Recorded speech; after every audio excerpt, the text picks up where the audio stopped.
Could we go straight into the challenges under a new coalition government that are facing schools? Is there a more important time for the head teacher to actually be an economist more than anything else? A head teacher will certainly need the skills of an economist in the coming few years, more so I think than previously. Under Labour since 1997, for example, the educational budget globally has increased by 72%, and so we have had times of plenty, and clearly in the light of the financial crisis that is going to end very, very soon. The public services have been protected to date, as you're very much aware, that the private sector has picked up the pain so far, and yet following the October spending review, it's going to hit the public services, and education is not going to be free from that, although it will be protected more than other public services. Impact, yes, we've got to look to savings in some respect. We're not going to be spared from that. I believe that we're looking at, it's hypothetical at the moment, but I think that most schools will be planning for up to a 10% cut over a period of time, probably over the spending review, which goes from 2011 to 2015, so a 4-year period. Over and above that, there are other funding streams, and quite significant funding streams that are also up for debate. Things like, for example, the specialist schools funding in particular. Every school in Thurrock Secondary School is a specialist school and receives significant amounts as a result of that. In Gable Hall's case, for the first specialism it's £130,000, for the second specialism £90,000, and so on. And there are certain other projects, for example, which also attract funding, and many of these are related to supporting other schools in difficulty. Now there's whole question marks also about those. At the moment it looks as though the government's view of these things is that schools will have responsibility for getting themselves out of problems. And so school improvement funding, as it's been arranged through the standards funds, seems as though it might be reviewed. If it is, and the plug is pulled on those, then it's going to have a significant effect on those schools which have a history of supporting other schools, Gable Hall being one. We currently support 5, but we've also got associated funding with that, which has enabled me to build staff capacity so that I can send those people out, those experts out, to support other schools. And there are a number of those around that we're currently doing in the South End, for example, in Cheshunt, and indeed we're supporting 1 or 2 schools in Thurrock. Sorry.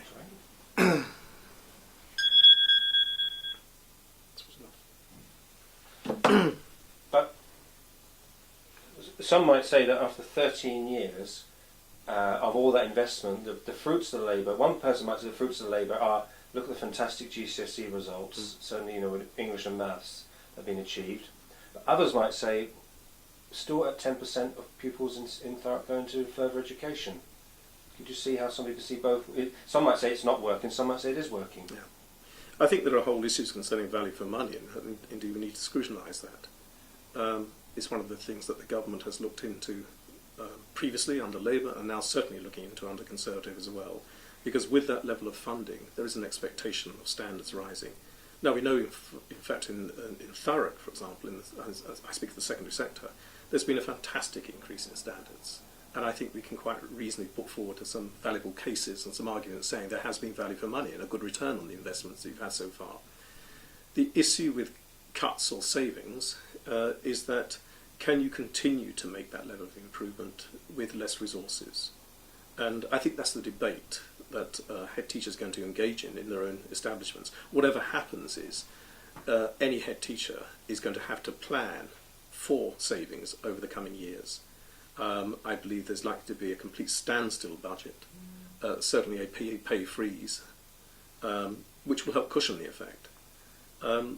But other funding streams, certainly that we've had, which have made up a significant part of the budget. It's not just the budget share, these other things called standards funds, which is additional funding coming into all schools.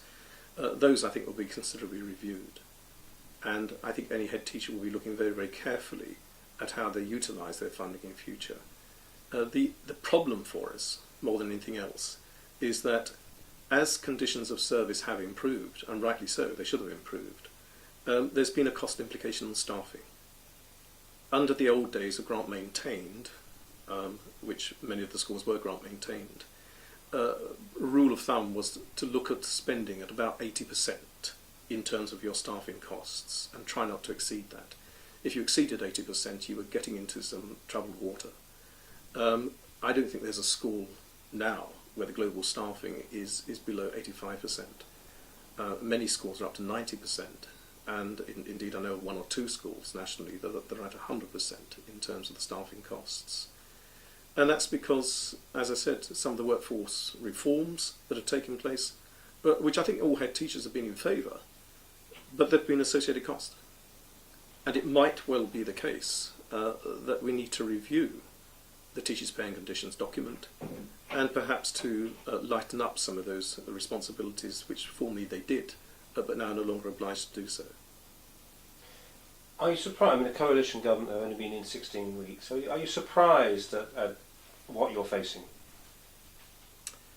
I'm not surprised. I think the publicity has been, it's been prolific publicity concerning the depth of the problem. With 175 billion debt, we're not talking about small fish here. And it's certainly been the case that the private sector has had to face the consequences of that a lot sooner than the public sector. The public sector largely, certainly education, has largely been protected from any such savings or cuts until, of course, now we're subject to the comprehensive spending review. It's going to be announced on October the 20th. That's going to be followed very soon by a white paper for education in November, and within that white paper they'll certainly have views and ideas about how we're going to reform the educational system. And that's not simply going to be about money as well, because there is going to be a fundamental change in terms of the curriculum.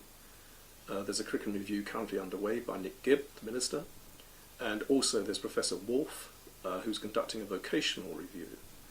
And I think most people in education certainly know that their thinking is towards a more academic approach within schools, largely. And certainly they're mooting the idea of an English baccalaureate, where the subjects would include, compulsory subjects would include English and mathematics as current, science, a humanity, and a modern foreign language. Now, that to me brings a whole host of different problems. As a modern linguist, I know how difficult it is to recruit high-quality modern linguists in the country. We don't have sufficient. And if they make it compulsory, it's going to be even worse of a problem. Now, not only will we have terrible problems recruiting high-quality modern linguists, but also schools will be faced with having to change the profile, the staffing profile within the school, and the resourcing of those subject areas, and that itself will bring further cost pressures. And so I'm not surprised, and in fact, if we are looking at protecting frontline services, which is what they're suggesting, then compared to many other public sectors, we're probably going to get off a lot more lightly. So when you said about the more academic approach, so could we, the Conservatives talked about Bonfire and the Quangos, are we going to see a Bonfire of the BTECs? I await the outcome of the Wolf review on that one. I'm not predicting anything as far as that's concerned. But I don't think there'll be a total abandonment of vocational education. But I think there are issues concerning the value of the qualification in terms of parity with GCSEs. And that's been raised in educational circles as well. It's not being wholly accepted within educational circles that a BTEC, say, is worth 4 GCSE equivalents, or indeed a diploma at the most advanced level is worth 3.5 A levels. And I think there are some universities that have also been querying that. So there might be some reshaping and some re-evaluation of the qualification itself. So are you saying that the pupil that has entered Year 7 here in 2010, are they going to have a poorer experience, a rounded experience, than those who have just left Gable Hall? No, I hope not. I mean, I hope there's sufficient flexibility within the curriculum, and the government suggests that there is. They want to free up the curriculum, as they say, and I think the government's intention overall is to have less state intervention. That's what they're stating quite openly in I think all fields. So if it allows us flexibility within the curriculum to offer an academic and a vocational